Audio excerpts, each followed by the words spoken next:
Je te montre comment réaliser le furin, ou petit carillon japonais, en forme de méduse qui est dans la box Océan, en partant de la bouteille à la mer que je t'avais montré la dernière fois. On commence avec la corde cirée, on la plie en deux et on fait un petit nœud pour faire une boucle pour pouvoir accrocher le carillon ensuite. On serre bien et ensuite on met la perle poisson qu'on fait rentrer par la bouche du poisson et on fait un nœud juste en dessous de manière à ce que le poisson repose dessus quand le carillon sera à la verticale. On fait un deuxième nœud histoire que la perle ne s'échappe pas.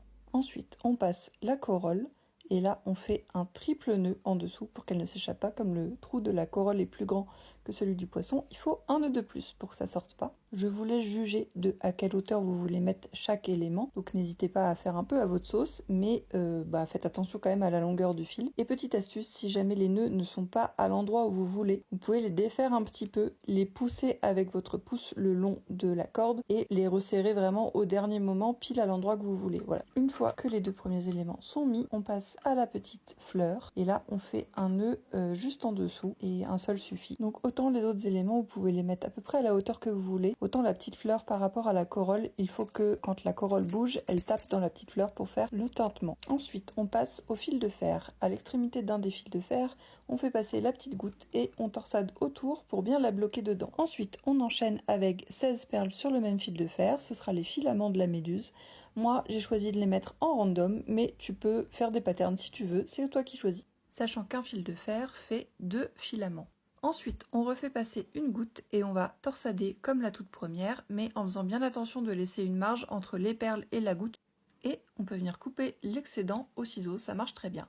On retorsade un peu si besoin, le but étant que les petites perles de rocaille puissent aller par-dessus la torsade.